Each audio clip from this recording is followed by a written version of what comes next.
नमस्ते दोस्तों, स्वागत है आपका हिंदी नॉवल स्टोरी एक्सप्लेनर में, जहां हर कहानी एक नई दुनिया का दरवाज़ा खोलती है।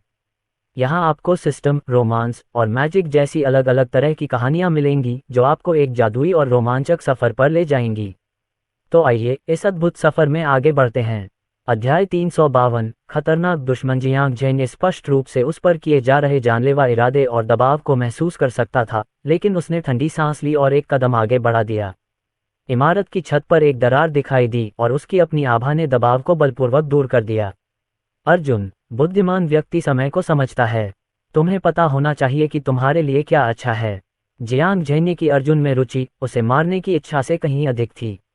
हालांकि ओल्ड मास्टर जियांग ने अर्जुन को अपंग करने का अनुरोध किया था, फिर भी वह अभी अभी का दृश्य देखने के बाद उसकी जान बख्शना चाहता था। आखिरकार अर्जुन को अपंग करना हुआक्सिया की मार्शल आर्ट की दुनिया के लिए बहुत बड़ा नुकसान होगा। इसके अलावा चाहे कुछ भी हो, अर्जुन अभी भी जियांग परिवार की वंशावली का हिस्सा था। अर्जुन, मैं तुम्हें नहीं मारूंगा। मैं तुम्हें एक आखिरी मौका दूंगा। खजाना सौंप दो और चले जाओ। हमारी ताकत में अभी भी अंतर है। मैं नहीं चाहता। इससे पहले कि जियांग जेन्य अपनी बात पूरी कर पाता, अर्जुन आगे बढ़ गया। लड़ना है तो लड़ो, इतनी बकवास क्यों कर रहे हो? अर्जुन ने दौड़कर ड्रैगन स्लेयर तलवार घुमाई। एक ठंडी चमक चमकती हुई गुजरी, जो सीधे जियांग जेन्य के महत्वपूर्ण बिंदुओं पर लक्षित थी। ड्रैगन स्लेयर तलवार के हवा में सीटी बजने से हवा थोड़ी कांप उठी। अर्जुन ये बता सकता था कि यह व्यक्ति जुएमी पैलेस के हत्यारे से कहीं अधिक शक्तिशाली था। यही कारण है कि उसने लापरवाह होने या पीछे हटने की हिम्मत नहीं की। जियांग जेन्य के लिए भी यही स्थिति थी। वह अर्जुन की हिंसक और शक्तिशाली तलवार की तीक्ष्णता को महसूस कर सकता था और चौंक गया। धुंधली चांदनी में जियांग जेन्य ने चकमा दिया और फिर उसका हाथ बिजली की तरह हवा में तेजी से दौड़ता हुआ सीधे अर्जुन की छाती की ओर बढ़ गया। फाड़ना। अर्जुन के कपड़े फटे हुए थे और उसकी छाती पर कुछ हल्के घाव थे जिनसे खून बह रहा था। हालांकि जियांग जेन्य भी बच नहीं पाया। हालांकि उसने ड्रैगन स्लेयर तलवार को चकमा दे दिया, लेकिन तलवार के हमले ने उसके शरीर को घायल कर दिया और खून के निशान बाहर निकल आए। उसे एक आदान प्रदान के बाद वे दोनों वास्तव में बराबरी पर थे। अर्जुन की आंखें अत्यंत गंभीर थीं। क्या किसी ने वास्तव में उससे निपटने के लिए इस स्तर का कोई विशेषज्ञ भेजा था? इस समय जियांग जेन्य ने अपने घुटने मोड़े और चीते की तरह हमला किया। उसने अर्जुन को प्रतिक्रिया करने का कोई समय नहीं देने की योजना बनाई थी। उसने पहले ही देख लिया था कि यह बच्चा कितना दुष्ट है। अगर वह उस पर नरमी बरतता तो परिणाम अकल्पनीय होते। उसने एक जोरदार मुक्का मारा जिससे ऐसा लगा कि उसके आसपास की हवा मुड़ गई और विकृत हो गई। ये देखकर अर्जुन तुरंत वहां से चले गए और पीछे एक छवि छोड़ गए। जब जियांग जेन्य की मुट्ठी ने मूर्ति को तोड़ दिया तो अर्जुन के सच्चे क्यूई से भरे हाथ ने अपने प्रतिद्वंद्वी की कलाई पकड़ ली। फिर उसने अपनी सच्ची क्यूई को अपनी बाह में भर लिया और जियांग जेन्य को उठाकर जमीन पर पटक दिया। टकराना। जियांग जेन्य इस हमले से स्तब्ध रह गया। ये लड़ाई का पूर्णतया बर्बर तरीका था। क्या ऐसा हो सकता है कि इस बच्चे में केवल ताकत ही थी? उसने अपना हाथ जमीन पर पटका और थोड़ा सा बल लगाया, जिससे उसका शरीर उछल गया और वह छत के किनारे पर जा गिरा।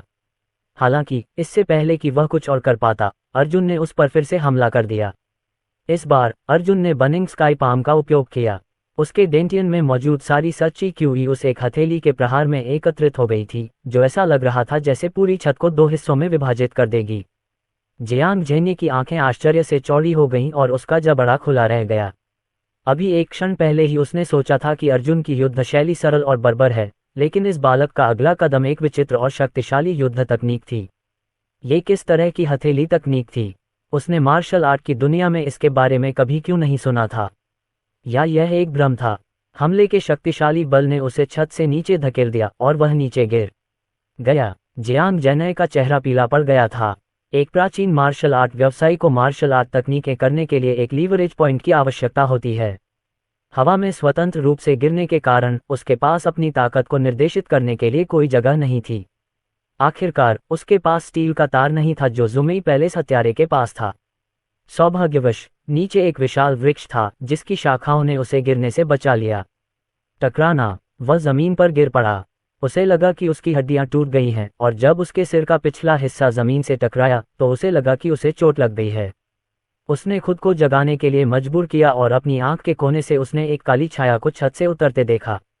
Shut up! ये कमीना अपनी खोज में इतना दृढ़ क्यों था? इतना ही नहीं, उन्होंने ये भी देखा कि विश्वविद्यालय के गेट से पहले से ही सैन्य वर्दी पहने लोगों का एक समूह अंदर आ रहा था। हुआक्सिया की ड्रैगन आत्मा। अब वह बिना किसी हिचकिचाहट के उठ खड़ा हुआ और दीवार की ओर चल पड़ा। इस तथ्य के कारण कि अर्जुन ने जलती हुई आकाश हथेली का उपयोग किया था, उसके डेंटियन से लगभग पूरी तरह से सच्ची क्यूई समाप्त हो गई थी, इसलिए वह जियो ड्रैगन फैंटम बॉडी तकनीक को सक्रिय नहीं कर सका। इस प्रकार वह जियांग जेन्ये का पीछा नहीं कर सका। हालांकि उसके हाथ में एक चांदी की सुई दिखाई दी और वह बाहर निकली और जियांग जेन्ये के सिर के पीछे छेद कर गई। जियांग जेन्ये को स्वाभाविक रूप से यह महसूस हुआ। उसे भयंकर सिरदर्द हो रहा था, लेकिन वह अब इससे निपटने का जोखिम नहीं उठा सकता था, इसलिए वह जल्दी से दीवार फांद कर चला गया। कुछ ही देर बाद कृतिका कुछ ड्रैगन सोल सैनिकों के साथ वहां पहुंची। कृतिका ने अर्जुन के शरीर को सहारा दिया और चिंता से पूछा, मिस्टर अर्जुन, आपको कैसा लग रहा है? अर्जुन ने अपना सिर हिलाया और उत्सुकता से पूछा, आप यहाँ क्यों हैं? श्री अर्जुन, ड्रैगन सोल ने विश्वविद्यालय पर नजर रखने के लिए किसी को नियुक्त किया है, इसलिए जब हमें पता चला कि कुछ हुआ है तो हम तुरंत वहां पहुंचे। अर्जुन ने सिर हिलाया। उसने जुएमी पैलेस से आए हत्यारे की ओर देखा और कहा, लाश को ठिकाने लगा दो। जी श्रीमान। इसके बाद अर्जुन अपने अपार्टमेंट की ओर वापस चला गया, लेकिन रास्ते में उसे एहसास हुआ कि उसकी छाती पर लगे घाव धीरे धीरे काले हो रहे थे। दूसरे पक्ष की उंगलियों में वास्तव में जहर लगा हुआ था। हालांकि अर्जुन को इस विष की चिंता नहीं थी। आखिरकार वह एक दिव्य चिकित्सक था। इस तरह के कचरा जहर से निपटना थोड़ा मुश्किल था। अध्याय 353 व्हाइट रे। यदि अर्जुन गलत नहीं था तो उसके शरीर में मौजूद जहर घातक नहीं था, लेकिन ये धीरे धीरे उसकी साधना की नींव और रक्तसार को नष्ट कर देगा। समय के साथ यह उसके दांत को नुकसान पहुंचाएगा और उसे अपंग बना देगा। ऐसा लग रहा था कि अधेड़ उम्र का वह आदमी वास्तव में उसे अपंग बनाना चाहता था। हालांकि चूंकि दूसरा पक्ष अलौकिक आत्मा पत्थर को छीनना चाहता था, इसलिए उसने उसे क्यों नहीं मार दिया? इसके बजाय उस आदमी ने उसे अपंग बनाने की परेशानी क्यों उठाए? क्या ये ज्यादा परेशानी वाली बात नहीं थी? अर्जुन ने इस बारे में ज्यादा नहीं सोचा। उसने संसार के कब्रिस्तान से एक गोली निकाली और उसे निगल लिया। फिर उसने एक खास जड़ी बूटी का डंठल निकाला और उसे अपनी उंगलियों से निचोड़ा। जड़ी बूटी से निकला तरल घाव पर टपक गया। इस जड़ी बूटी को विषनाशक घास कहा जाता था और इसका प्रभाव विष को कम करने वाला था। ये सब करने के बाद अर्जुन शिक्षकों के अपार्टमेंट की ओर चला गया। जैसे ही लिफ्ट का दरवाजा खुला, अर्जुन ने देखा कि पजामा पहने एक युवती दरवाजे के सामने खड़ी थी। उसकी आंखों में चिंता के भाव थे। स्वाभाविक रूप से वह विद्या थी। विद्या ने शोरगुल सुना और नींद से जाग गई। ध्यान से सुनने पर उसे एहसास हुआ कि शोरगुल का स्रोत प्रोफेसर यी का कमरा था। क्या प्रोफेसर ये को कुछ हुआ? क्या तान पेंगफेई के पीछे की ताकतें बदला लेने आई थीं? वह जल्दी से उठी और बिना कपड़े बदले ही अर्जुन का दरवाजा खटखटाया, लेकिन काफी देर तक कोई जवाब न मिलने पर उसका दिल बैठ गया। विद्या, तुम यहाँ क्यों हो? अर्जुन ने भौहें सिकोड़ी। विद्या को अपने पीछे से आवाज सुनाई दी तो वह चौंक गई। वह तुरंत पीछे मुड़ी और आश्चर्य से अर्जुन की ओर देखने लगी। फिर वह चिंता में डूबी हुई आगे बढ़ी। प्रोफेसर ये, आप इतनी देर से क्यों वापस आए? मैंने आपकी यूनिट से बहुत शोर सुना है। क्या वहाँ कोई चोर हो सकता है? इससे पहले कि वह अपनी बात पूरी कर पाती, विद्या को अर्जुन के फटे कपड़े और छाती पर घाव नजर आ गए। प्रोफेसर ये, आप घायल क्यों हैं? विद्या का चेहरा पीला पड़ गया। कुछ ही देर बाद उसने अर्जुन का हाथ पकड़ा और अपने अपार्टमेंट का दरवाजा खोला। वह उत्साहित होकर बोली, प्रोफेसर ये, मेरे साथ आइए। मेरे अपार्टमेंट में पट्टियां हैं। अर्जुन ने असहाय भाव से अपना सिर हिलाया। वह मना करना चाहता था, लेकिन विद्या पहले ही उसे अपने अपार्टमेंट में खींच चुकी थी। प्रोफेसर ये, कृपया बैठ जाइए और मेरी प्रतीक्षा कीजिए। विद्या ने अर्जुन को सोफे पर बैठाया और फिर प्राथमिक चिकित्सा किट लेने के लिए अपने शयन कक्ष में चली गई। वह पूरी तरह से भूल गई थी कि अर्जुन एक डॉक्टर था। इसके बावजूद अर्जुन ने उसकी मदद से इनकार नहीं किया। हालांकि वह गोलियों और जड़ी बूटियों से जल्दी ठीक हो सकता था, फिर भी उसे घाव पर पट्टी बांधनी पड़ी। कुछ ही देर में विद्या फर्स्ट एड किट लेकर वापस आ गई। उसने कुछ अल्कोहल वाले स्वैब और पट्टियां निकाली और अर्जुन से कहा, प्रोफेसर ये, अपने कपड़े उतारो। ठीक है। अर्जुन ने अपनी फटी हुई शर्ट उतार दी, जिससे उसकी विकसित मांसपेशियां दिखने लगीं। ये पहली बार था जब विद्या ने किसी पुरुष की नंगी छाती को व्यक्तिगत रूप से देखा था, इसलिए उसका चेहरा तुरंत लाल हो गया। ऐसा इसलिए भी था क्योंकि वे दोनों एक दूसरे के बहुत करीब थे।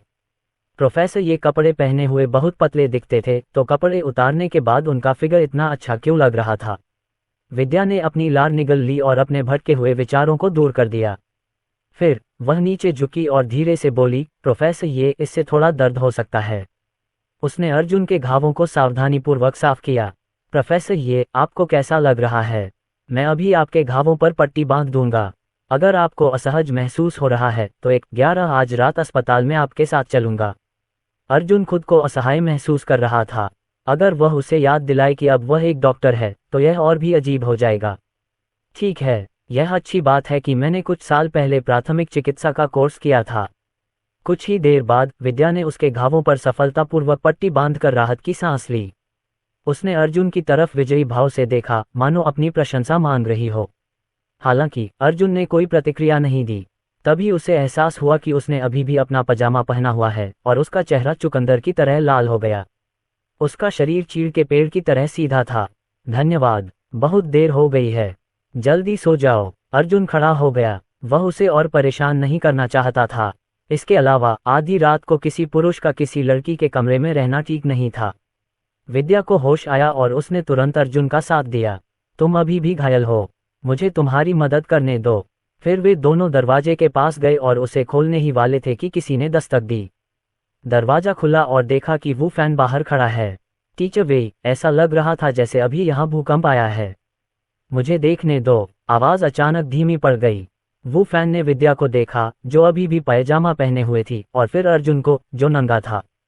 सुबह के 3 बजे एक पुरुष और एक महिला एक ही कमरे में अर्धनग्न अवस्था में थे। कोई भी कल्पनाशील व्यक्ति यह पता लगा सकता था कि अंदर क्या चल रहा था।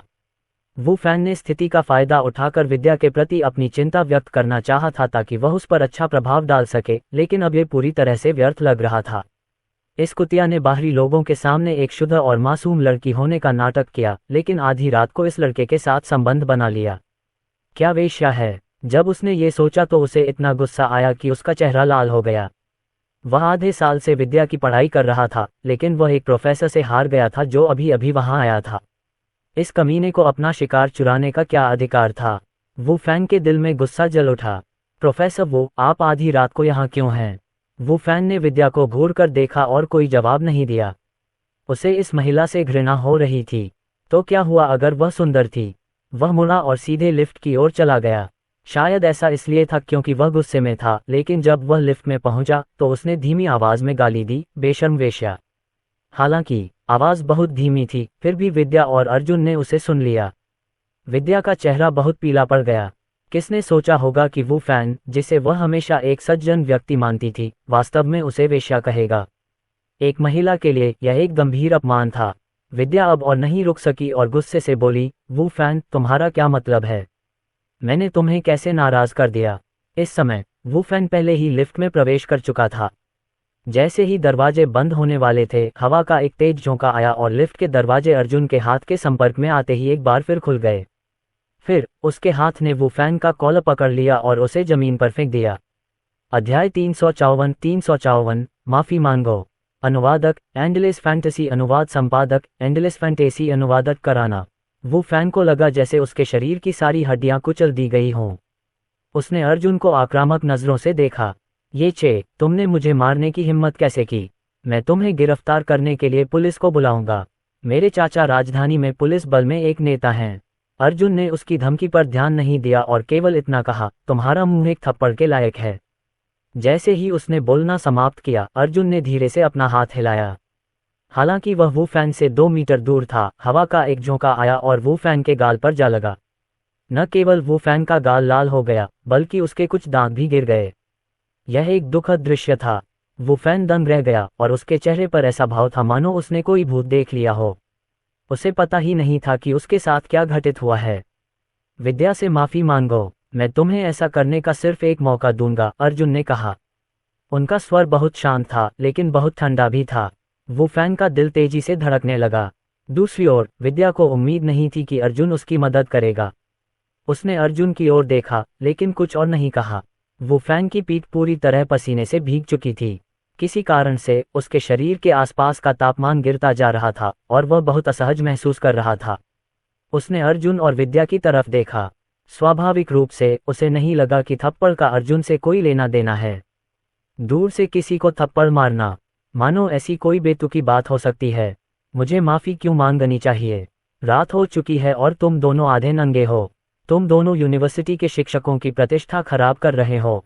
वू फैंग के मन में माफ़ी मांगने का जरा भी इरादा नहीं था, वह लगातार बकता रहा। विद्या ने जब ये सुना तो वह गुस्से से कांप उठी और उसकी आंखों में आंसू आ गए। उसे बदनाम किया जा रहा था। और तुम, विद्या, रोना बंद करो। मैं तो यही सोचता था कि तुम एक पवित्र महिला हो, लेकिन मुझे उम्मीद नहीं थी कि तुम इतनी बदचलन हो। तुम किसी और के साथ सोई हो, जिससे तुम मुश्किल से एक दिन ही मिली हो। चूंकि तुम सेक्स करने की इतनी शौकीन हो, तो मैं शर्त लगा सकता हूं कि यह तुम्हारा पहली बार नहीं है। तुम शायद इस पूरे समय सेक्स करती रही हो। इससे पहले कि वह अपनी बात पूरी कर पाता, अर्जुन ने अपने हाथ से वू फैंग की गर्दन पकड़ ली और उसे ऊपर उठा लिया। एक घुटन भरी भावना ने उस पर हमला कर दिया। वू फैंग ने हताश होकर संघर्ष किया, लेकिन उसे एहसास हुआ कि खुद को मुक्त करना असंभव था। मुझे जाने दो। अर्जुन अविचलित रहा, उसकी आंखें असीम शीतलता से भरी थीं। चूंकि तुमने मौत को चुना है, इसलिए मैं तुम्हारी इच्छा पूरी करूंगा। 15 सेकंड के बाद तुम्हारा शरीर तुम्हारे मस्तिष्क को ऑक्सीजन नहीं देगा। एक बार जब तुम्हारा मस्तिष्क ऑक्सीजन से वंचित हो जाएगा तो तुम बेहोश हो जाओगे और फिर कभी नहीं उठोगे। फिर अगर मैं थोड़ी और ताकत लगाऊं तो मैं तुम्हारी गर्दन तोड़ सकता हूं और इसे अभी खत्म कर सकता हूं। वू फैंग घबरा गया। अर्जुन की नज़र से उसे पता चल गया कि अर्जुन के शब्द कोई खोखली धमकी नहीं थे। यह आदमी सचमुच उसे मार डालेगा। वह अब और नहीं रुक सका। उसकी नसें फूल गईं और उसने कांपती आवाज में कहा, मुझे माफ कर दो। मैं वो हूँ, मेरा पूरा परिवार है। हालांकि अर्जुन का जाने का कोई इरादा नहीं था। वो फैन का चेहरा हरा हो गया। उसकी आंखें लाल हो गई थीं और धीरे धीरे सफ़ेद होती जा रही थीं। अब उसमें संघर्ष करने की ताकत नहीं बची थी। इस समय विद्या को होश आया और उसने तुरंत अर्जुन से कहा, प्रोफेसर, ये भूल जाए। अगर ऐसा ही चलता रहा तो वह सचमुच मर जाएगा। अगर यहाँ कोई मर जाता है तो मैं भविष्य में यहाँ कैसे रह सकता हूँ? अर्जुन की आंखें सिकुड़ गईं और उसने सिर हिलाया। उसने एक हाथ से वू फैन को लिफ्ट तक पहुंचाया, उसे नीचे भेजने के लिए बटन दबाया और वू फैन को अंदर फेंक दिया। टकराना, लिफ्ट हिल गई और वू फैन एक मरे हुए कुत्ते की तरह कमजोर हालत में अंदर पड़ा रहा। दरवाजा बंद हो गया और फिर पूरी तरह शांति छा गई। अर्जुन ने विद्या की ओर देखा और कहा, अभी 4 बजने वाले हैं, इसलिए सो जाओ। कल भी तुम्हारी क्लास है। ठीक है। विद्या ने लिफ्ट की दिशा देखी और फिर अर्जुन की छाती पर लगे घाव को देखा। उसने सिर हिलाया और उसे याद दिलाया, प्रोफेसर, ये आपको भी थोड़ा आराम करना चाहिए। हाँ। अर्जुन अपनी यूनिट में वापस आया और अपने आसपास की गंदगी को देखा। उसने इसे साफ करने की योजना नहीं बनाई थी। उसने 100 जड़ी बूटियों वाली कढ़ाई निकाली और जहर के मारक को परिष्कृत करना शुरू कर दिया। सुबह 5 बजे कैपिटल सिटी में जियांग परिवार के निवास पर जियांग झेन्य लड़खड़ा गया और उसके शरीर की सारी शक्ति धीरे धीरे खत्म होती जा रही थी। जियांग परिवार के घर के गेट तक पहुंचने से पहले ही उसका शरीर अपनी चरम सीमा पर पहुंच गया और वह गिर पड़ा और बेहोश हो गया। जब जियांग परिवार के दरवाजे की रखवाली कर रहे 2 विशेषज्ञों ने यह दृश्य देखा तो उनकी पुतलियां सिकुड़ गईं। वे जल्दी से आगे बढ़े और जियांग झेन्य को उठाया और उसे घर के अंदर एक ऐसी जगह पर ले जाने की तैयारी की जहां आध्यात्मिक ऊर्जा भरपूर थी। उनकी भावनाएं उथल पुथल में थीं, क्योंकि उन्हें पता था कि जियांग झेन्य कितना ताकतवर था। हालांकि वह जियांग परिवार का सबसे ताकतवर विशेषज्ञ नहीं था, लेकिन राजधानी में लगभग कोई भी उसे इस हद तक घायल नहीं कर सकता था। इसके अलावा जिसने भी ये किया, उसे पूरे जियांग परिवार को अपमानित करने में कोई आपत्ति नहीं थी। बूढ़े मास्टर जियांग को सुबह जल्दी उठने की आदत थी। भोर से पहले वह आंगन में अपनी मार्शल आर्ट का अभ्यास करता था। हवा में उसकी मुट्ठियों की आवाज़ सुनी जा सकती थी और उसके हर कदम से ज़मीन हिल जाती थी। हालांकि जब उसने जियांग झेन्य को अंदर ले जाते देखा तो वह अचानक रुक गया और देखने लगा। उसके चेहरे के हाव भाव एकदम बदल गए जब उसने दोनों गार्डों से पूछा, क्या हुआ? उसका ये हाल कैसे हुआ? जब उन दोनों ने ओल्ड मास्टर जियांग को देखा तो उन्होंने जल्दी से समझाया, ओल्ड मास्टर, हमने उसे बाहर गंभीर रूप से घायल पाया, इसलिए हम तुरंत उसकी चोटों का इलाज करने के लिए उसे अंदर ले आए। बूढ़े मास्टर जियांग ने एक कदम आगे बढ़ाया और जियांग झेन्य की छाती पर 2 उंगलियां रख दीं। उन्होंने पाया कि जियांग झेन्य की कई हड्डियां टूटी हुई थीं। अगर जियांग झेन्य कोई प्राचीन मार्शल आर्ट का अभ्यासी नहीं होता तो हालात और भी बदतर होते। इसके अलावा जियांग झेन्य की जीवन शक्ति और ऊर्जा को एक अदृश्य शक्ति ने रोक रखा था। इस समय वह अपंग जैसा था और कोई नहीं जानता था कि वह कोमा से कब जागेगा। बूढ़े मास्टर जियांग की तीखी भौहें सिकुड़ गईं और उनके दिल में तूफानी लहरें उठने लगीं। वह जानता था कि उसने जियांग जेन्ये से उस कमीने से अलौकिक खजाना वापस लेने को कहा था तथा प्रतिरोध का सामना करने पर उस कमीने को अपंग बना देने को कहा था। हालांकि जो व्यक्ति अंततः अपंग हो गया वह जियांग जेन्ये था। ये कैसे संभव हुआ? उसे विश्वास नहीं हुआ कि इस कमीने के पास जियांग जेन्ये को इस तरह घायल करने की क्षमता थी। कोई भी व्यक्ति ऐसा नहीं कर सकता था जिसकी जड़ें नश्वर हों। भले ही वह प्रतिभाशाली था, लेकिन उसके लिए सिर्फ 5 साल में इतना मजबूत बन जाना असंभव था। उसका दिमाग तेजी से घूम गया। उसके दिमाग में बस एक ही संभावना थी कि जियांग जेन्ये खजाना वापस लेने में कामयाब हो गया था, लेकिन वापस लौटते समय दूसरों ने उस पर घात लगाकर हमला कर दिया था। कोई जियांग परिवार को निशाना बना रहा था। धत्तेरी की। बहरहाल, चाहे जो भी हो, उस कमीने को दोषी ठहराया जाना चाहिए। ओल्ड मास्टर जियांग की नज़र में उस बस्टर्ड का जीवन जियांग जेन्ये के जीवन से कहीं कम मूल्यवान था। बिना किसी देरी के उसने एक गोली निकाली और जियांग जेन्ये को खिला दी। उसके बाद जियांग जेन्ये का पीला चेहरा थोड़ा गुलाबी हो गया, लेकिन उसके ठीक होने के कोई और लक्षण नहीं दिखे। बूढ़े मास्टर जियांग ने गार्डों को जियांग जेन्ये को लाने और राजधानी के सर्वश्रेष्ठ दिव्य चिकित्सकों को बुलाने का आदेश दिया। हालांकि कुछ अजीब हुआ। उनके उपचार से जियांग जेन्ये की हालत में सुधार हुआ, लेकिन किसी कारण से जियांग जेन्ये जाग नहीं पाए। ऐसा लग रहा था जैसे किसी ने उस पर जादू कर दिया हो। बूढ़े मास्टर जियांग ने अधिक से अधिक दिव्य डॉक्टरों को आमंत्रित किया था, लेकिन ये बेकार था। जियांग जेन्ये के जागने का कोई संकेत नहीं दिखा। ये कैसे संभव है? बूढ़े मास्टर जियांग की अभिव्यक्ति बहुत बदसूरत थी। अगर जियांग जेन्ये नहीं जागा तो उसे कभी पता नहीं चलेगा कि क्या हुआ था। अध्याय 355 आसन संकट। अचानक ओल्ड मास्टर जियांग ने जियांग जेन्ये की उंगलियों पर ध्यान दिया। उसकी 5 उंगलियों पर खून के निशान थे और काला जहर पूरी तरह से गायब हो गया था। ऐसा लगता है कि उसके पंजे के हमले ने उसके प्रतिद्वंद्वी को घायल कर दिया है। वह बच्चा शायद अपंग हो गया है।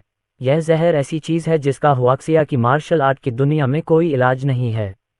भले ही यह उसे न मारे, लेकिन यह उसे मौत से भी बदतर स्थिति में डाल देगा। एक मार्शल आर्टिस्ट के रूप में उसका भविष्य खत्म हो गया है। उस जैसे कमीने ने जियांग परिवार के खिलाफ हिम्मत की। अब उसे इसके परिणाम भुगतने होंगे।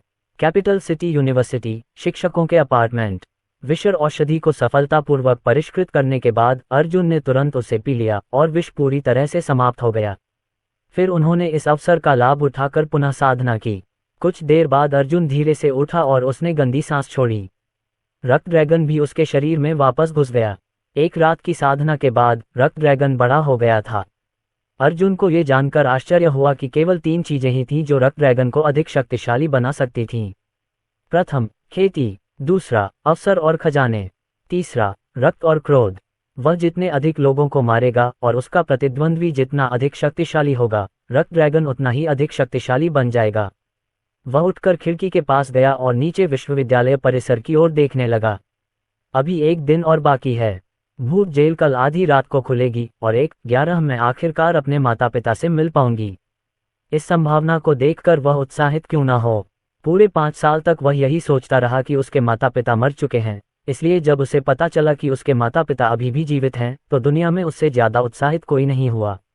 यहाँ कैपिटल सिटी में जियांग परिवार और इंद्रजीत लिन उनकी प्राथमिकता नहीं थे, बल्कि उनके माता पिता थे। बेशक एक बार जब वह अपने माता पिता को बचा लेगा तो वह उन्हें व्यक्तिगत रूप से कैपिटल सिटी में जियांग परिवार के पास ले आएगा, ताकि वह सब वापस ले सके जो कभी उनका था।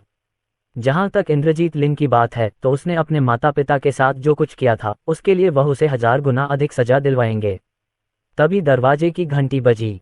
अर्जुन को यह अनुमान लगाने की भी जरूरत नहीं पड़ी कि वह कौन है। जब उसने दरवाजा खोला तो विद्या कुछ बंस और सोया दूध लेकर बाहर खड़ी थी। ये नाश्ता मैंने तुम्हारे लिए खरीदा है। तुम्हारी चोटें कैसी हैं? अर्जुन ने नाश्ता लिया और मुस्कुराया। धन्यवाद, यह कोई गंभीर बात नहीं है। क्या आप पट्टियां बदलना चाहते हैं?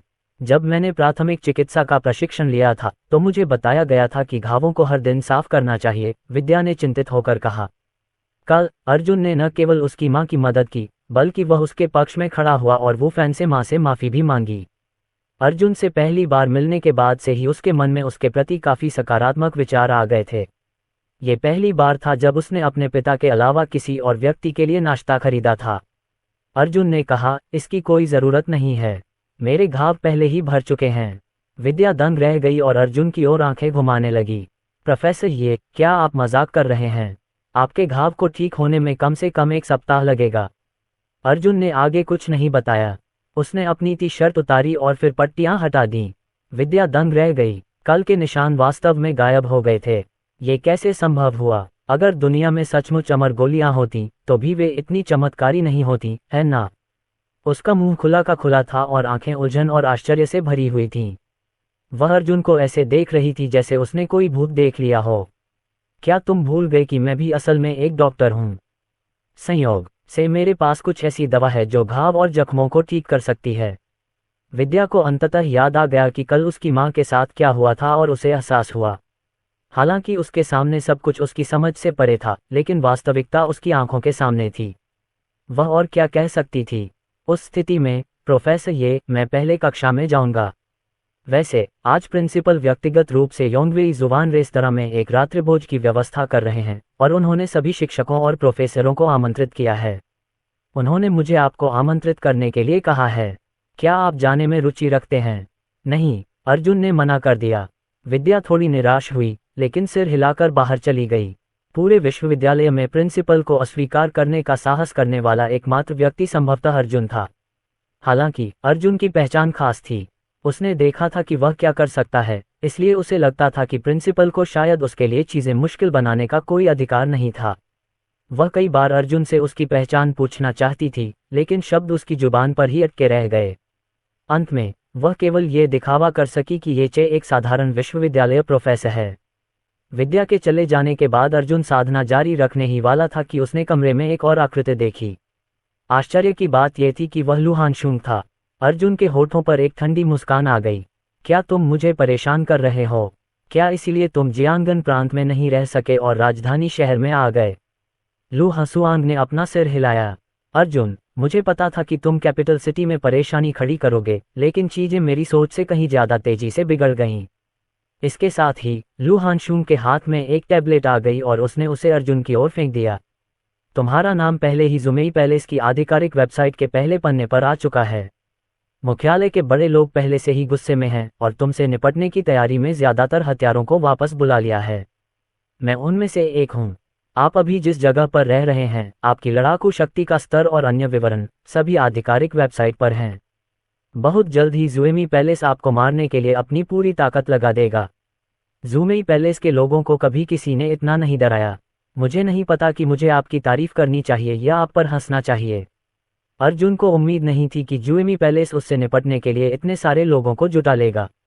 उसने एक पल सोचा और कहा, लू हानशुंग, तुम्हें पता होना चाहिए कि जुएमी पैलेस का मुख्यालय कहाँ है ना? मुझे धमकियां पसंद नहीं है, इसलिए चूंकि यह एक धमकी है, इसलिए मैं इसे मिटा दूंगा। लू हसुआंग ने अपना सिर हिलाया। दोस्ती दोस्ती ही होती है। यह मत भूलो कि मैं अभी भी जुएमी पैलेस का सदस्य हूँ। मैंने इस बार तुम्हें चेतावनी देकर जुएमी पैलेस के नियमों का उल्लंघन किया है। भले ही मैं तुम्हें बता दूं कि मुख्यालय कहाँ है, ये बेकार है।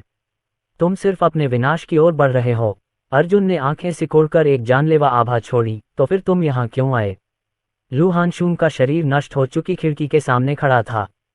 उसने कल के विनाश के दृश्य को देखा जो साफ नहीं किया गया था, और अचानक कहा, मैं तुम्हें एक बात याद दिलाने के लिए यहाँ हूँ। कैपिटल सिटी में तुम्हारी नींव स्थिर नहीं है और तुम्हारी ताकत अपर्याप्त है। बेहतर होगा कि तुम अभी कैपिटल सिटी यूनिवर्सिटी छोड़ दो, क्योंकि कल रात जुएमी पैलेस के कम से कम 30 शीर्ष हत्यारे तुम्हें मारने के लिए यहाँ आएंगे। इस बार बड़े लोग भी चाल चलेंगे। जुएमी पैलेस ने एक ऐसा जाल बिछाया है जिससे बचना मुश्किल है और दुनिया भर से विशेषज्ञों को बुलाया है। वे तुम्हें मारने के लिए हर संभव कोशिश करने को तैयार हैं।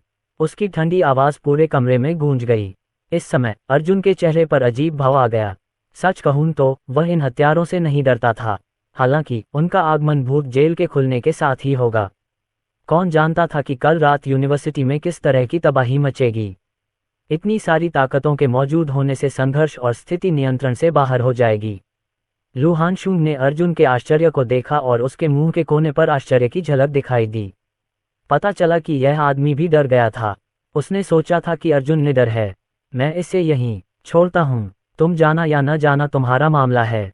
जल्द ही ये खबर हुआक्सिया के हत्यारे घेरे में फैल जाएगी।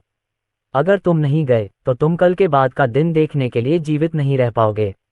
ऐसा कहने के बाद लू हानशुंग नीचे कूद गया और एक स्टील के तार से नीचे सरक गया, जिससे अर्जुन कमरे में अकेला रह गया। उसने अपनी आंखें सिकोड़ लीं और काला पत्थर निकालकर संसार कब्रिस्तान में प्रवेश करने से पहले काफी देर तक हिचकिचाता रहा। तो क्या हुआ अगर 30 हत्यारे हों? एक अकेला प्राचीन शक्तिशाली विशेषज्ञ उन सभी से निपटने के लिए पर्याप्त होगा। अध्याय 356 जुएमी महल की खोज। संसार कब्रिस्तान। अर्जुन दोनों कब्रों की ओर चला गया। भूत जेल कल खुलेगी, इसलिए कुछ भी गलत नहीं होने दिया जा सकता। जुएमी पैलेस ने उसे मारने की तैयारी में कोई कसर नहीं छोड़ी थी। हालांकि वे भूल गए थे कि वह शिकारी था, शिकार नहीं। चूंकि उन्होंने उसके विरुद्ध जाने का निर्णय कर लिया था, इसलिए वह ये सुनिश्चित करेगा कि वे पृथ्वी के चेहरे से मिट जाएं। वह नहीं चाहता था कि कल आधी रात को जब भूत जेल खुलेगी तो कोई भी व्यक्ति उसमें हस्तक्षेप करे। किसी को भी उसके और उसके माता पिता के बीच आने की अनुमति नहीं थी। वह हर परिवर्तनशीलता को मिटा देगा। हुआक्सिया में शीर्ष हत्यारा संगठनों में से एक के रूप में जुमेई पैलेस का मार्शल आर्ट की दुनिया में बहुत प्रभाव था। उनकी ताकत को कम करके नहीं आंका जा सकता था। उन्हें अकेले नष्ट करना उसके लिए निश्चित रूप से मुश्किल होगा। हालांकि अगर वह संसार कब्रिस्तान का इस्तेमाल करता तो ऐसा नहीं कहा जा सकता था। हालांकि वह इसे तुरंत सक्रिय करने का इरादा नहीं रखता था, क्योंकि समय और अवसर भी मायने रखते थे। आखिरकार इन प्राचीन शक्तिशाली विशेषज्ञों के पास धरती पर सीमित समय था जब उसने उन्हें बुलाया था। वह इस सीमित समय को बर्बाद नहीं होने दे सकता था। ये पुष्टि करने के बाद कि दोनों कब्रों को सक्रिय किया जा सकता है, उन्होंने हर्षवर्धन मेहता को फोन किया। उनका इरादा मेडिसिन एलायंस के हर्षवर्धन मेहता को जानकारी देने का था। सतह पर स्थिति के मामले में मेडिसिन एलायंस मार्शल आर्ट्स विभाग के बराबर था। हालांकि वे उतने मजबूत नहीं थे, लेकिन हर्षवर्धन मेहता निश्चित रूप से हुआक्सिया की मार्शल आर्ट की दुनिया में काफी कुछ चीजों से परिचित थे। 20 मिनट में विश्वविद्यालय के गेट पर मिलते हैं। दूसरी तरफ हर्षवर्धन मेहता थोड़ा हैरान हुए और सहमति जताते हुए बोले, हाँ, लेकिन मिस्टर अर्जुन, मुझे भी आपसे कुछ कहना है।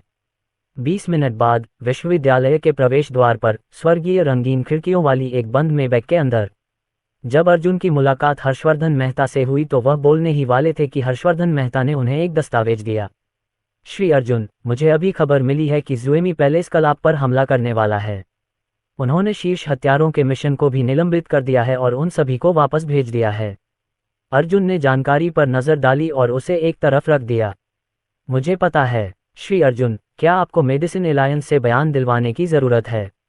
जब तक हम ये खबर जारी करते रहेंगे कि आप हमारे मुख्य सलाहकार हैं, जुएमी पैलेस निश्चित रूप से लापरवाही से काम करने की हिम्मत नहीं करेगा। हालांकि वे अभी भी आपकी हत्या करने की कोशिश करेंगे, लेकिन उन्हें कुछ दिनों के लिए प्रयास टाल देना चाहिए। जुएमी पैलेस मार्शल आर्ट की दुनिया का सबसे गंदा कूड़ा है जिसने तुम्हें निशाना बनाया, मिस्टर अर्जुन। हर्षवर्धन मेहता की आवाज थोड़ी गुस्से वाली थी। अर्जुन ने अपना सिर हिलाया। इसकी कोई जरूरत नहीं है। वैसे भी मैंने इस मामले के बारे में आपसे संपर्क किया है। आपको जुएमी पैलेस के मुख्यालय का स्थान पता होना चाहिए, है ना? हर्षवर्धन मेहता की आंखें सिकुड़ गईं। उन्होंने स्वाभाविक रूप से अनुमान लगाया कि क्या हो रहा था और कहा, मिस्टर अर्जुन, आप जुमेई पैलेस पर हमला करने के बारे में नहीं सोच रहे हैं, है ना? नहीं, जुमेई पैलेस की नींव बहुत गहरी थी और कई विशेषज्ञ थे। जुमेई पैलेस का मुख्यालय निश्चित रूप से बेहद खतरनाक होगा क्योंकि अब उन्होंने उन शीर्ष हत्यारों को वापस बुला लिया है। कृपया पुनर्विचार करें, मिस्टर अर्जुन। मुझे आपकी सलाह की जरूरत नहीं है। मैं सिर्फ ये जानना चाहता हूं कि जुएमी पैलेस का मुख्यालय कहाँ है। अगर आप मुझे नहीं बताएंगे तो भविष्य में मेरा मेडिसिन एलायंस से कोई लेना देना नहीं रहेगा। अर्जुन के शब्द ठंडे थे। हर्षवर्धन मेहता का चेहरा थोड़ा पीला पड़ गया था, लेकिन जब उन्हें उस समय कीमिया कक्ष का भयावह दृश्य याद आया तो उन्होंने दांत पीस लिए और अपना निर्णय ले लिया। श्री अर्जुन, जुएमी पैलेस का मुख्यालय राजधानी में हेजिन झील के पास है। वहां एक संरचना है। जब तक आप संरचना को तोड़ेंगे तब तक आप जुएमी पैलेस का मुख्यालय देख पाएंगे। मैंने सुना है कि उनका क्षेत्र 10 एकड़ से ज्यादा है। हालांकि यह कोई रहस्य नहीं है, लेकिन बहुत कम ताकतों ने कभी भी इसमें घुसपैठ करने की कोशिश की है क्योंकि यह बहुत खतरनाक है। श्री अर्जुन, कृपया 2 बार सोचें। समझ गया। अर्जुन ने कार का दरवाजा खोला और बाहर निकल गए। लेकिन हर्षवर्धन मेहता ने जल्दी से पूछा, अर्जुन, क्या आपको मेरे मेडिसिन अलायंस के विशेषज्ञों की जरूरत है? नंबर 1 अकेला ही काफी है। कार का दरवाजा बंद हो गया। हर्षवर्धन मेहता गहरी सोच में पड़ गए। हालांकि उस दिन अर्जुन ने कीमिया कक्ष में दिव्य बिजली को सक्रिय कर दिया था और भूत जेल विशेषज्ञ की सील तोड़ दी थी, लेकिन यह उससे बिल्कुल अलग था जो अर्जुन अब करने की कोशिश कर रहा था। यह एक युद्ध था, एक बनाम अनेक की लड़ाई। कुछ सेकंड सोचने के बाद उसने कहा, मुझे हेजिन झील पर ले चलो। हाँ अध्यक्ष जी। उसी समय राजधानी में एक विशेष कार्यालय में प्रदीप कौशिक को हर रोज जुमेई पैलेस की वेबसाइट पर लॉग इन करने की आदत थी। आखिरकार वह वक्सिया के मार्शल कलाकारों के एक बड़े हिस्से का प्रभारी था। अगर उसे जुमेई पैलेस की हत्या की वेबसाइट पर कोई ऐसा नाम मिलता जिसे नहीं मारा जाना चाहिए, तो वह उन्हें चेतावनी देने के लिए किसी को भेज देता। जुमेई पैलेस के साथ उसका रिश्ता कुछ खास नहीं था। आखिरकार एक तो खुले में था जबकि दूसरा छिपा हुआ था। वह ज्यादा नजदीक नहीं जा सकता था वरना आलोचना होगी। प्रदीप कौशिक ने चाय का एक कप बनाया और एक घूंट पीने ही वाले थे कि उनकी नज़र जुएमी की आधिकारिक वेबसाइट के पहले पन्ने पर छपी बड़ी तस्वीर और टेक्स्ट पर पड़ी। उनका हाव भाव बेहद अजीब हो गया, लेकिन जल्द ही उनके चेहरे पर मुस्कान आ गई। एक अत्यंत भयावह मुस्कान। ऐसा इसलिए क्योंकि वह तस्वीर किसी और की नहीं बल्कि अर्जुन की थी। इससे पहले उसके अधीनस्थ ने जियांगन प्रांत में अर्जुन को मारने के लिए जुएमी पैलेस से एक शीर्ष हत्यारे को काम पर रखा था। हालांकि हत्यारा विफल हो गया था और अर्जुन अभी भी जीवित और स्वस्थ था। इतना ही नहीं, अर्जुन ने हुइयान प्रांत में जाकर हंगामा भी मचाया। इस प्रकार अब उसे जुमेई पैलेस से कोई उम्मीद नहीं थी, क्योंकि वे एक बच्चे से भी छुटकारा नहीं पा सके। कितना बेकार। वह अर्जुन से भी निपटना चाहता था, लेकिन उनके बीच एक गद्दार आ गया था और उसने महत्वपूर्ण दस्तावेज खो दिए थे। इस तरह उसे अर्जुन को मारने की अपनी योजना को कुछ समय के लिए टालना पड़ा। इस प्रकार यह एक स्वागत योग्य आश्चर्य था। ऐसा लग रहा था कि अर्जुन ने किसी तरह से जुमेई महल को पूरी तरह से नाराज कर दिया था। यह मामला कितना महत्वपूर्ण था, इसे देखते हुए जुमेई पैलेस इस बार निश्चित रूप से पूरी ताकत से काम कर रहा था।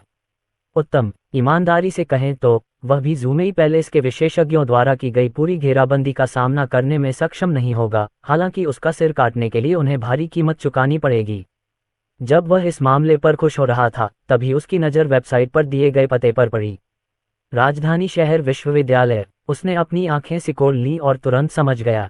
ऐसा लगता है कि यह बच्चा भूत जेल में घुसने की योजना बना रहा है। हे, क्या वह वास्तव में सोचता है कि यह इतना आसान है? भले ही आप जुएमी पैलेस से भागने में कामयाब हो जाएं, एक आपको अंदर एक कदम भी नहीं रखने देगा। राजधानी शहर हेजिन झील।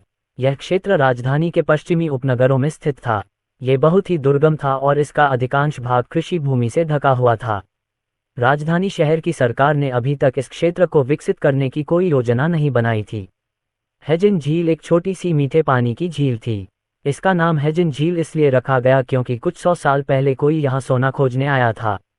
Golden lake. अर्जुन टैक्सी से बाहर निकला। ठंडी हवा चल रही थी और जगह थोड़ी उदास लग रही थी। हर्षवर्धन मेहता ने जिस स्थान का उल्लेख किया है वह पास में ही होना चाहिए। अर्जुन ने अपनी आंखें बंद कर लीं। वह जमीन के नीचे की संरचना की तरंगों को स्पष्ट रूप से महसूस कर सकता था।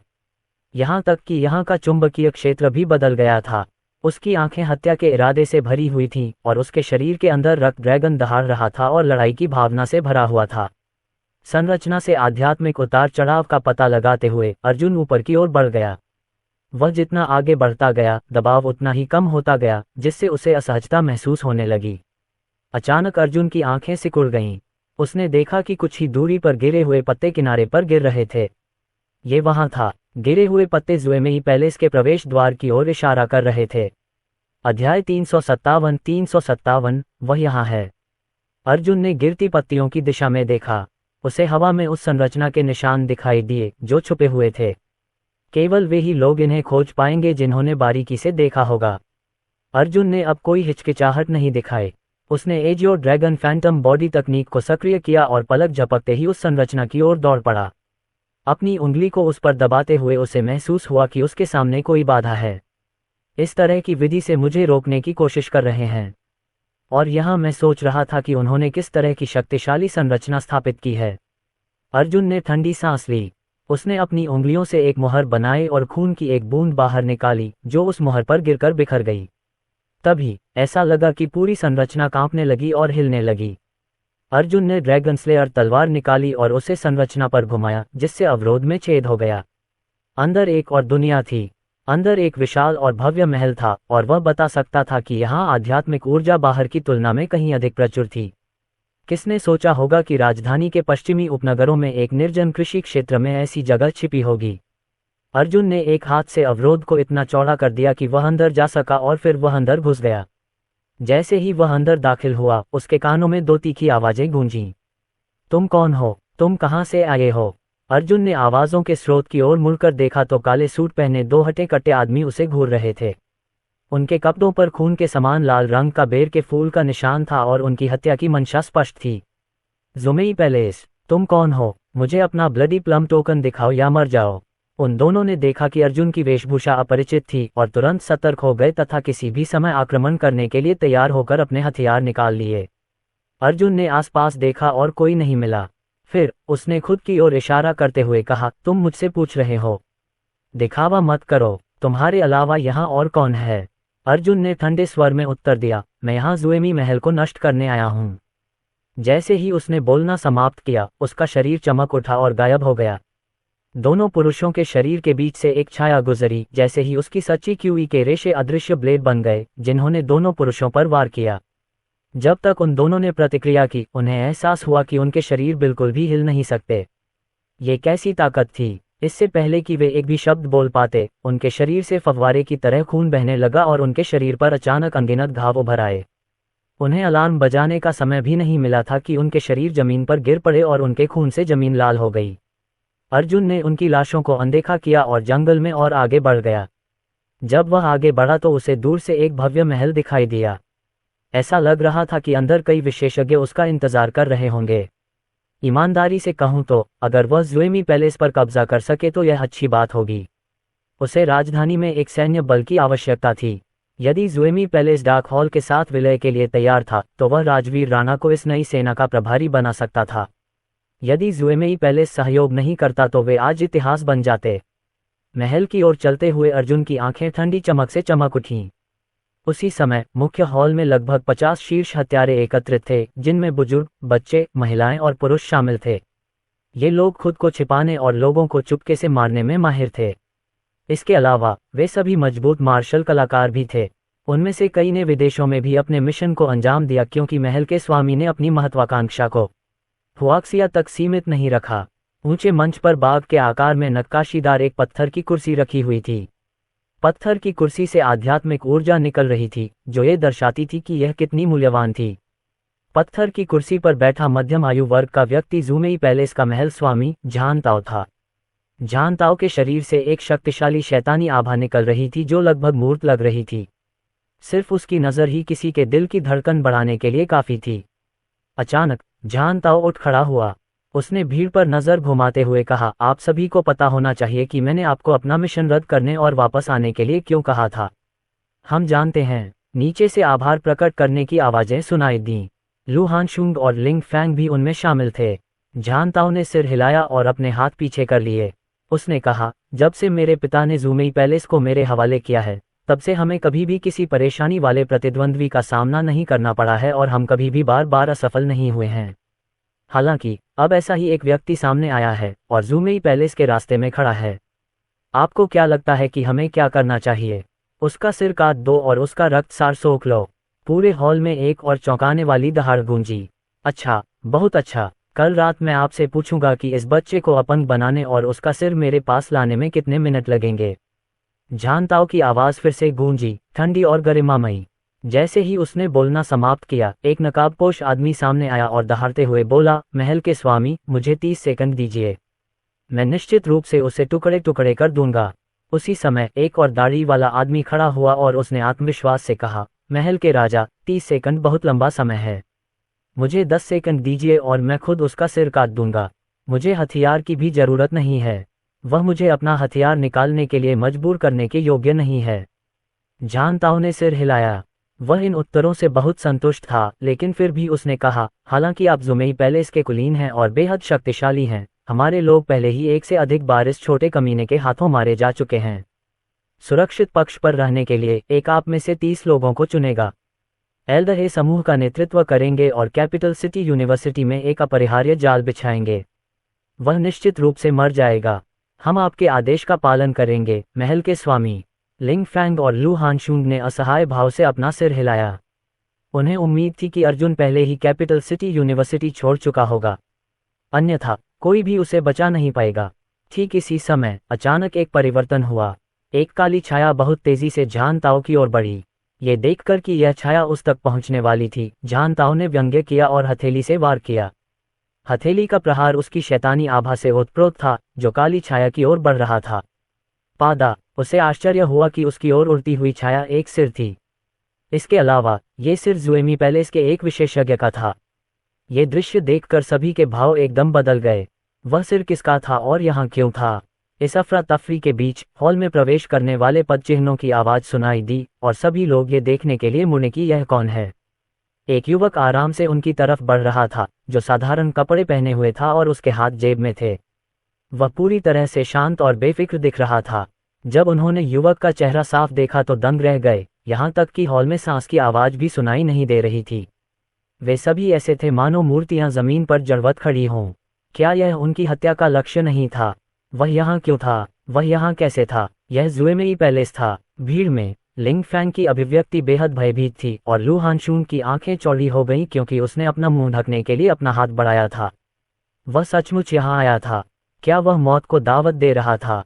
अध्याय 358 30 सेकंड 10 सेकंड। अनुवादक एंडलेस फैंटेसी, अनुवाद संपादक एंडलेस फैंटेसी, अनुवाद। अर्जुन का यहाँ आना निस्संदेह एक अप्रत्याशित घटना थी। जुएमी पैलेस इतने वर्षों से अस्तित्व में था, फिर भी कभी भी कोई ऐसा व्यक्ति हत्या का लक्ष्य नहीं बना था जो अपनी इच्छा से उनके मुख्यालय में आया हो। क्या ऐसा हो सकता है कि यह आदमी जीने से थक गया था? समूह बेचैन हो गया, क्योंकि हत्या की नीयत वाली लहरें अर्जुन पर केंद्रित हो गईं। लू हानशुन को आखिरकार होश आया और उसकी आंखों में बेबसी के भाव उभर आए। उसने पहले ही अर्जुन को चेतावनी देने की पूरी कोशिश की थी, फिर भी यह आदमी यहाँ आ गया था। उसने सोचा था कि जुएमी पैलेस के मुख्यालय के स्थान के लिए अर्जुन का अनुरोध केवल झूठी बहादुरी थी, लेकिन ऐसा लग रहा था कि यह आदमी एक जिद्दी मूर्ख था। सांस लू हानशुन ने मन ही मनाह भरी। उसने जियांगन प्रांत में अर्जुन को उभरते हुए देखा था, इसलिए उसे थोड़ा अफसोस हुआ कि उसे आज उसे मरते हुए देखना पड़ा। उसके पिता लू लिंगफेंग भी ऐसा ही महसूस करते थे। ऊंचे मंच पर जान ताओ के होठों पर मुस्कान आ गई। उसने एक कदम आगे बढ़ाया और नीचे कूद गया। उसके पीछे 4 आकृतियां भी आईं और जमीन पर उतरीं। ये जुएमी महल के 4 बुजुर्ग थे। समूह ने उनके लिए रास्ता बनाया और जब वे बीच में चले गए तो हवा में हत्या की मंशा स्पष्ट दिखाई दे रही थी। जब जान ताओ अर्जुन से 10 मीटर दूर था तो वह रुक गया। ऐसा लगता है कि आपने बाहर जुएमी पैलेस के सभी विशेषज्ञों को मार दिया है ना? अर्जुन ने कुछ नहीं कहा। पा पा पा जान ताओ ने ताली बजाई और व्यंग्यात्मक लहजे में कहा, अर्जुन, मुझे ये स्वीकार करना होगा कि तुम सबसे शानदार प्रतिभाशाली व्यक्ति हो जिसे मैंने कभी देखा है। मेरे जुएमी पैलेस के कई विशेषज्ञ तुम्हारे हाथों मारे गए हैं। अगर आप और मैं विरोधी न होते और हमारे बीच कोई मनमुटाव न होता तो शायद हम दोस्त बन सकते थे। अर्जुन ने अपनी जेबों से हाथ निकालकर अपनी पीठ के पीछे रख लिए। सबसे पहले, मरे हुए लोग मेरे दोस्त बनने के योग्य नहीं हैं। दूसरी बात, तुम बहुत ज्यादा बकवास करते हो। जान ताओ ने किसी भी तरह की जलन का संकेत नहीं दिया। आखिरकार उसके दृष्टिकोण से अर्जुन की यहाँ उपस्थिति खुद को चांदी की थाली में परोसने के समान थी। परिणाम पहले से ही तय था। यदि वे एक ऐसे बच्चे को नहीं संभाल सकते जिसके बाल अभी तक नहीं उगे हैं, तो जुएमी पैलेस का हुआक्सिया में वास्तव में कोई स्थान नहीं होगा। अर्जुन, हमारा जुएमी महल अनुचित नहीं है। मुझे पता है कि तुम्हारे पास वह अलौकिक खजाना है। इसे मुझे दे दो और माफी मांगने के लिए कुछ बार झुको। अगर तुम ऐसा करोगे तो मैं तुम्हें तुरंत मौत देने पर विचार करूंगा। अर्जुन की आंखों में कोई गर्मजोशी नहीं थी। ड्रैगन स्लेयर तलवार उसके हाथ में आ चुकी थी। उसने शांति से उत्तर दिया, तुम्हारे जैसे बेकार आदमी को लगता है कि तुम मुझे घुटने टेकने पर मजबूर कर सकते हो। आज तुम ही घुटने टेकोगे। जैसे ही उसने ये कहा, हर कोई हैरान रह गया। हुआक्सिया में केवल मुट्ठी भर लोग ही थे जिन्होंने जुएमी पैलेस के महल के स्वामी का अपमान करने की हिम्मत की। जान ताओ की ताकत को अगर नजरअंदाज भी कर दिया जाए तो भी उसके पीछे खड़ा व्यक्ति सभी को सावधान करने के लिए काफी था। इसके बावजूद अर्जुन ने इतने लोगों के सामने जान ताओ का अपमान करने में संकोच नहीं किया था। ये बिल्कुल अक्षम्य था। जान ताओ ने कुछ नहीं कहा। हालांकि जब उसने फिर से अर्जुन की ओर देखा तो उसका चेहरा क्रूर हो गया था। महल के स्वामी जियांग यून उससे लड़ने का अनुरोध करता है। मैं उसे 30 सेकंड में मार डालूंगा। अचानक एक आवाज गूंजी और एक नकाबपोश आदमी बाहर आया। ये वही आदमी था जिसने कहा था कि वह 30 सेकंड में अर्जुन का सिर काट सकता है। एक शक्तिशाली जानलेवा आभा अर्जुन की ओर बह रही थी। ये स्पष्ट था कि यह व्यक्ति झान ताओ के सामने दिखावा करना चाहता था। जियांग युन का आभामंडल बढ़ता गया और एक चीख के साथ वह 3 मीटर ऊपर हवा में उछला और अपनी मुट्ठी अर्जुन की ओर तान दी। बाकी विशेषज्ञ भी अर्जुन को मारने के लिए दौड़ पड़े, लेकिन झान ताओ ने उन्हें रोक लिया। वह इस बात को लेकर बहुत उत्सुक था कि अर्जुन के मार्शल आर्ट कौशल कितने भयानक थे, जो कि वह ज़ुमेई पैलेस के इतने सारे शीर्ष हथियारों को मारने में सक्षम था। अर्जुन ने घृणा से उतरती मुट्ठी को देखा। मुझे 30 सेकंड में मार दोगे? तो क्या तुम्हें पता है कि मुझे तुम्हें मारने में कितने सेकंड लगेंगे? जियांग यून अचंभित रह गया, लेकिन इससे पहले कि वह कोई प्रतिक्रिया दे पाता, उत्तर उसके कानों में गूंज उठा। 1 सेकंड। इस समय अर्जुन ने अपने घुटने मोड़े और जियांग यून की ओर बढ़ा। अर्जुन की असली क्यूई अचानक फूट पड़ी, क्योंकि उसका हमलावर शरीर सीधे जियांग यून से टकराया। बाद वाले को प्रतिरोध करने का मौका भी नहीं मिला और वह उड़ गया। टकराना। जियांग यून का शरीर जमीन पर धंस गया, जिससे एक गहरा गड्ढा बन गया। सबसे महत्वपूर्ण बात यह थी कि उसका शरीर पूरी तरह से टूट चुका था और अप्राकृतिक कोनों पर मुड़ा हुआ था। खून से लथपथ और बेजान आंखों से यह स्पष्ट था कि वह मर चुका था। इस ज़ुएमेई पैलेस के विशेषज्ञ आश्चर्यचकित रह गए। वे जानते थे कि अर्जुन बहुत शक्तिशाली है, अन्यथा इतने सारे विशेषज्ञों का अर्जुन के हाथों हारना असंभव था। लेकिन खुद ये देखना एक अलग ही अनुभव था। एक हमला, बस इतना ही काफी था। लू हानशुन का चेहरा पीला पड़ गया जब उसने लू लिनफेंग की ओर देखा। दोनों की आंखें भय से भरी हुई थीं। उन्हें याद आया कि 1 महीने पहले ही उन्होंने अर्जुन की ताकत देखी थी। हालांकि उस समय वह बहुत शक्तिशाली था, लेकिन इतना भयानक नहीं था। इसके अलावा वे जानते थे कि जियांग यून कितना शक्तिशाली था। इससे पहले कि कोई प्रतिक्रिया कर पाता, अर्जुन की ठंडी निगाह दूसरी दिशा में चली गई, उस विशेषज्ञ की ओर जिसने कहा था कि वह 10 सेकंड में अर्जुन को मार देगा। इस विशेषज्ञ को तुरंत एहसास हो गया कि कुछ गड़बड़ है और वह अवचेतन रूप से पीछे हट गया, लेकिन तब तक बहुत देर हो चुकी थी। उसकी आंखों के सामने एक आकृति चमकी और लगभग जादुई ढंग से अर्जुन उसके सामने प्रकट हो गया। ये कैसी भूतिया हरकत थी! ये तो बहुत तेज थी। यह विशेषज्ञ जियांग यून से कहीं अधिक शक्तिशाली था, तथा उसके कई वर्षों के युद्ध अनुभव ने उसे सहज रूप से युद्ध की मुद्रा अपनाने के लिए प्रेरित किया। उसने अपनी कृपाण को उस काली छाया की ओर जोर से घुमाया। तुम मौत को दावत दे रहे हो। तभी काली छाया उसके रास्ते में रुक गई और सब कुछ स्पष्ट हो गया। अर्जुन के हाथ में तलवार की धार थी और वह उस विशेषज्ञ को भयावह रूप से घूर रहा था। उसकी मुस्कुराहट ने विशेषज्ञ को भय की अंतहीन लहरों का एहसास कराया।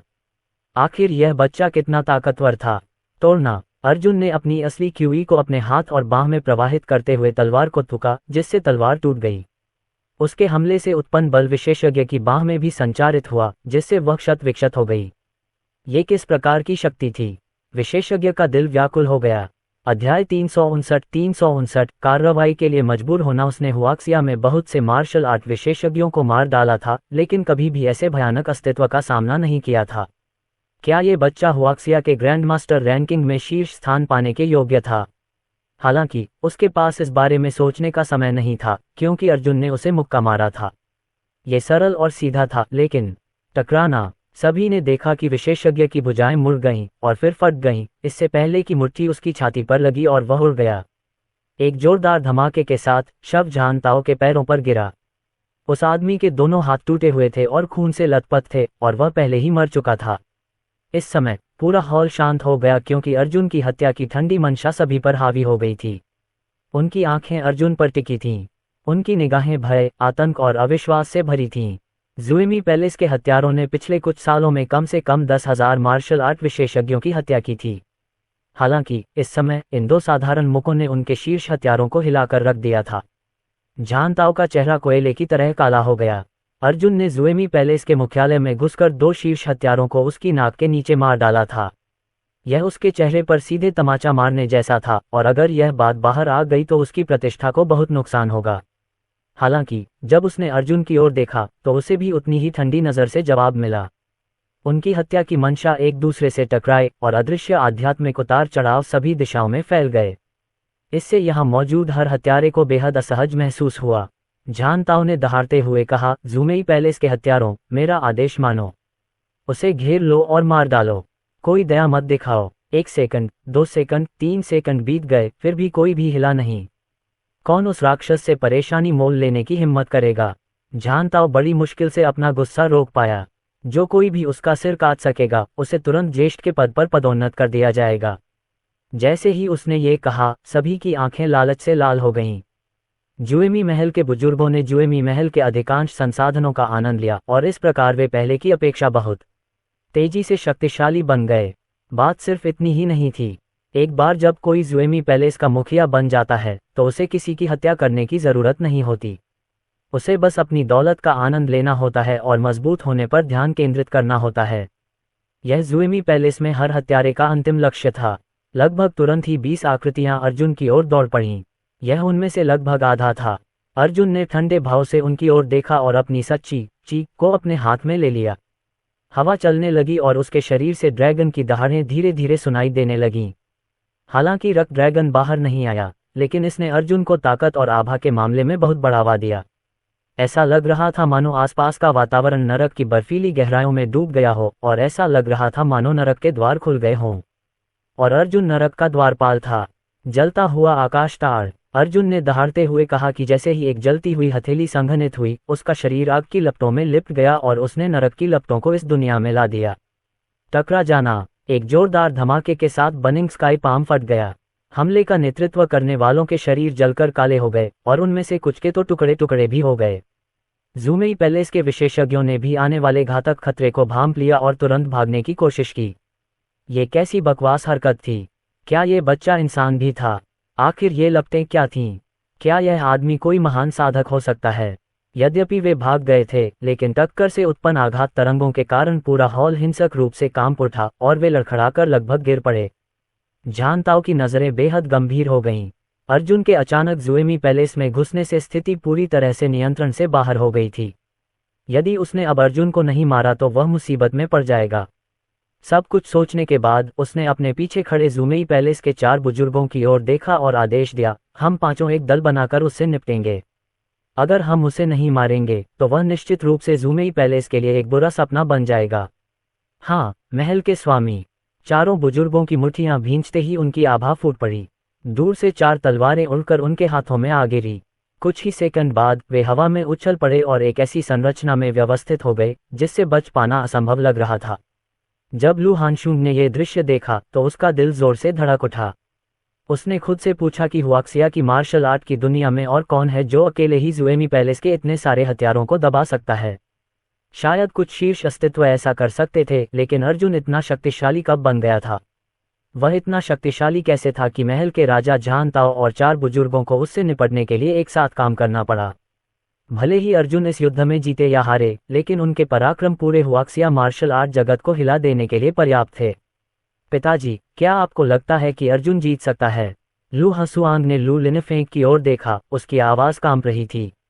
फिर उसने अर्जुन की ओर उलझन भरे भाव से देखा। वह कुछ नहीं बोली, लेकिन उसकी हथेलियां पसीने से भीगी हुई थीं। उसके शरीर का खून जलने लगा और उबलने लगा। उसने कभी इस बारे में कल्पना की थी, लेकिन यह एक सपना बनकर रह गया था। हालांकि वास्तव में ऐसा लग रहा था कि अर्जुन इसे पूरा कर सकता है। एकमात्र प्रश्न ये था कि क्या अर्जुन इन 5 विशेषज्ञों को हरा सकता था? उसे लगा कि यह लगभग असंभव है। जुएमेई पैलेस इतने सालों से हुआक्सिया में मौजूद था, इसका एक कारण था।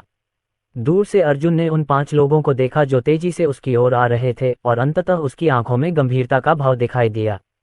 ये 5 लोग बहुत मजबूत थे।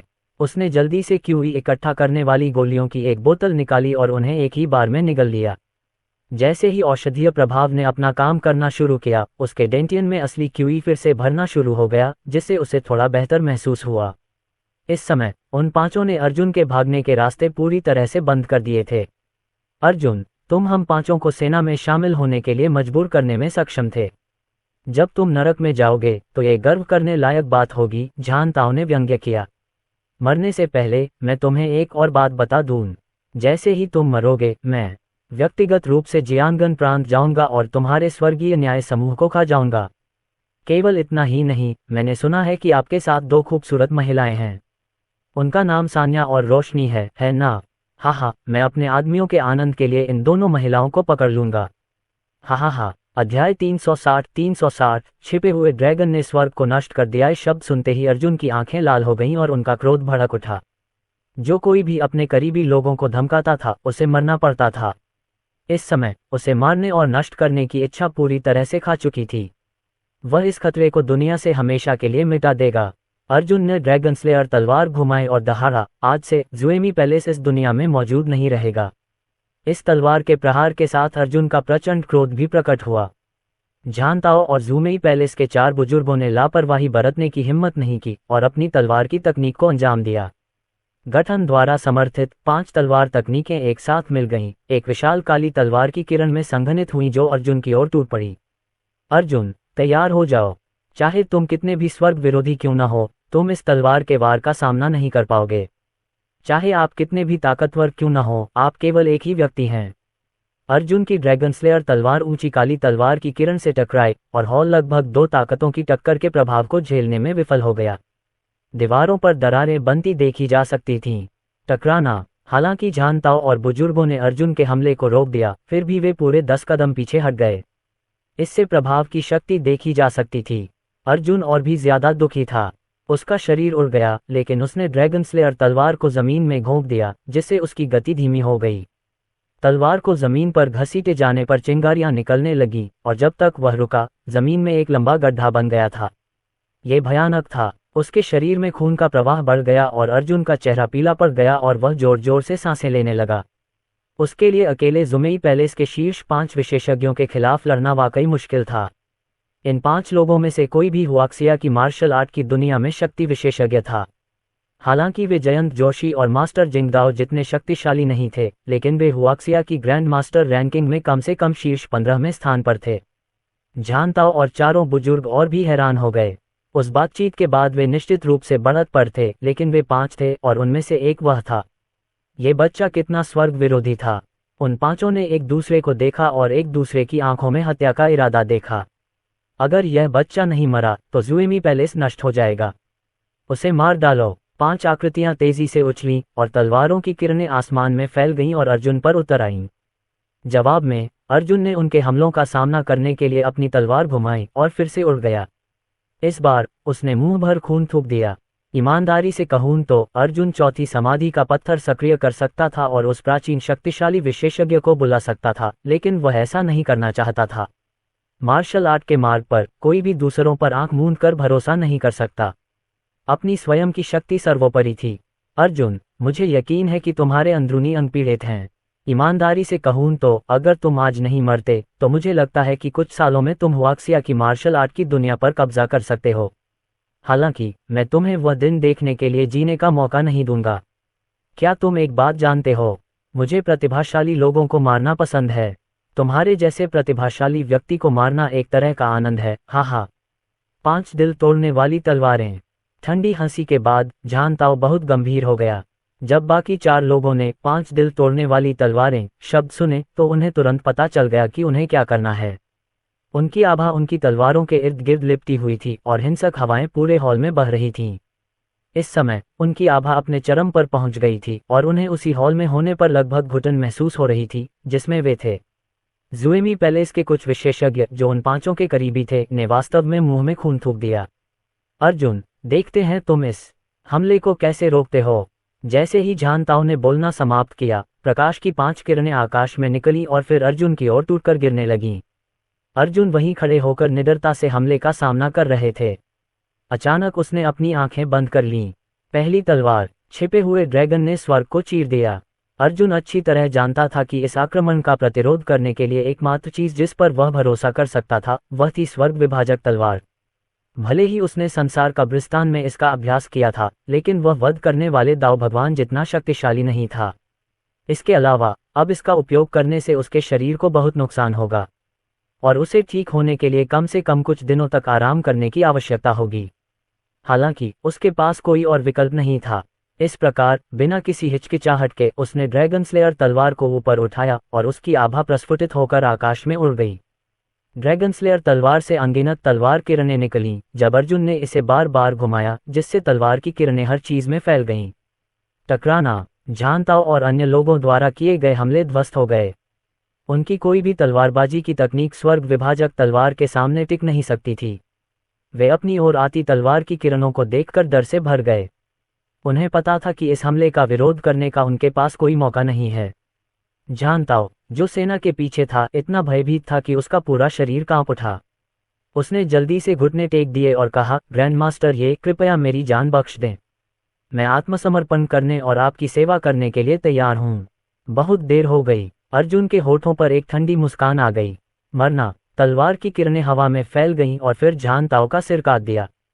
अध्याय 361 अपना चुनाव करें। इस समय पूरे हॉल में मौत जैसा सन्नाटा छा गया और हर कोई जमीन पर पड़े सिर की ओर देखने लगा। महल के स्वामी की हत्या कर दी गई थी। इसके अलावा जब उन्होंने अन्य 4 लोगों को देखा तो उन्हें पता चला कि चारों बुजुर्ग भी मारे गए हैं। बस एक ही कदम की जरूरत थी। भाड़ में जाओ। अगर वे दूसरों को ये दृश्य बताएं तो कौन इस पर विश्वास करेगा। हालांकि सबूत उनके सामने ही थे। इस समय कौन अर्जुन का विरोध करने का साहस करेगा। लू लिनफेंग और लू हानशुंग ने अपना सिर नीचे कर लिया। जान ताओ का भयानक सिर जमीन पर पड़ा था, साफ नजर आ रहा था। सच कहूं तो इतने सारे लोगों की हत्या करने के बाद वे इस तरह के खूनी दृश्यों के प्रति संवेदनहीन हो गए थे। हालांकि किसी कारण से इस दृश्य ने उनके दिलों में मौजूद वह आदिम डर फिर से जगा दिया था। जान ताओ मर चुका था। जुएमी पैलेस के सभी बुजुर्ग मर चुके थे। इस समय शेष दर्जनों लोग भयभीत होकर पास ही खड़े उस युवक को देख रहे थे। अब उन्हें क्या करना चाहिए था। वे बिल्कुल भी एक ही स्तर पर नहीं थे। लू हानशुंग ने मुश्किल से अपना सिर उठाया और अर्जुन की तरफ देखा। हालांकि वह अब भी बिल्कुल वैसा ही दिख रहा था, लेकिन उसकी परछाई यहाँ और बाकी सभी पर एक विशालकाय की तरह खड़ी दिख रही थी। इस समय अर्जुन ने ड्रैगन स्लेयर तलवार को जमीन में घोंप दिया था और अपने शरीर को सहारा देने के लिए उसे अपने दाहिने हाथ से पकड़ रखा था। उसे बहुत असहज महसूस हुआ। हालांकि उसने जान ताओ और जूमेई पैलेस के बुजुर्गों को सफलतापूर्वक मार डाला था, लेकिन उसे गंभीर चोटें भी आई थीं और ऐसा भी लग रहा था कि उसका शरीर अब किसी भी क्षण टूटकर बिखर जाएगा। अभी उसके डेंटियन में सच्ची क्यूई का एक भी निशान नहीं था। उसका शरीर टूटने की कगार पर था और उसे बहुत थकावट महसूस हो रही थी। अगर वह आराम करता या दर्द और थकावट को अपने ऊपर हावी होने देता तो वह निश्चित रूप से बेहोश हो जाता। इस तलवार चाल ने उसकी सारी शक्ति खत्म कर दी थी। ड्रैगन स्लेयर तलवार पकड़े हुए उसका हाथ थोड़ा नीचे खिसक गया और उसकी उंगलियां तलवार की तीखी धार से टकरा गईं। सच्ची क्यूई से असुरक्षित होने के कारण इससे उसकी उंगलियों से खून बहने लगा। घाव के दर्द से वह थोड़ा होश में आ गया। तभी अर्जुन ने अपना सिर उठाया और उसकी मौत जैसी ठंडी निगाहें भीड़ पर घूम गईं। उसने एक एक शब्द कहा, और कौन मेरा एक टुकड़ा चाहता है? आगे बढ़ो। उसकी आवाज पूरे हॉल में गरजने वाली गड़गड़ाहट की तरह गूंज रही थी और उसमें हत्या की मंशा समाहित थी। पूरे 3 सेकंड तक किसी ने बोलने की हिम्मत नहीं की, कोई कदम उठाने की तो बात ही दूर रही। आज से जुएमी पैलेस अब अस्तित्व में नहीं है। क्या आपको कोई आपत्ति है? अगर है तो आगे बढ़िए, अर्जुन ने आगे कहा। ऐसा लग रहा था कि यह युवक जुएमी पैलेस के इतिहास को हमेशा के लिए खत्म कर देगा। जुएमी पैलेस के किसी भी हत्यारे ने विरोध करने की हिम्मत नहीं की। इस राक्षस को भड़काने की हिम्मत कौन करेगा? 3 सेकंड बाद अर्जुन ने अपना तीसरा बयान दिया। अभी आपके पास 2 विकल्प हैं। पहला मृत्यु, दूसरा समर्पण। अभी अपना चुनाव करें। ऐसा लगा जैसे इन हत्यारों के दिलों में बम फट गया हो। यह कोई विकल्प नहीं था, ये तो एक खुली धमकी थी। यद्यपि अर्जुन अपनी शक्ति खो चुका था और उसकी हालत तीर की तरह थी, तथापि उसे दृढ़ विश्वास था कि लोगों का ये समूह सही चुनाव करेगा। बेशक अगर वे नहीं जानते थे कि उनके लिए क्या अच्छा है और उन्होंने उस पर हमला किया, तो स्वाभाविक रूप से उनके पास उन्हें खत्म करने का एक तरीका था। 1 सेकंड बीता, फिर 2 सेकंड, फिर भी किसी ने एक भी शब्द नहीं बोला। अंत में जब तीसरा सेकंड बीत गया, लू लिंगफेंग आगे बढ़ा और जान ताओ के सिर के ऊपर से गुजरा। प्लॉप! वह एक घुटने पर बैठ गया। जुएमी पैलेस के लिंगफेंग ने महल के स्वामी को बधाई दी है। जान ताओ की मृत्यु हो गई थी, इसलिए जुएमी पैलेस के महल के स्वामी का पद अब खाली था। स्वाभाविक रूप से अर्जुन उसकी जगह लेगा और नया महल स्वामी बनेगा। जंगल का कानून इसी तरह काम करता था। इतना ही नहीं, लू लिंगफेंग को यह भी स्पष्ट था कि जियांगन प्रांत में अर्जुन से मिलने के बाद से उसने उससे दोस्ती करने के अनगिनत अवसर गंवा दिए थे। अर्जुन की विकास गति बहुत तेज थी और अब वह एक बड़ा शॉट था। लू लिंगफेंग को भी पता था कि यह विकास कभी भी रुकने वाला नहीं है।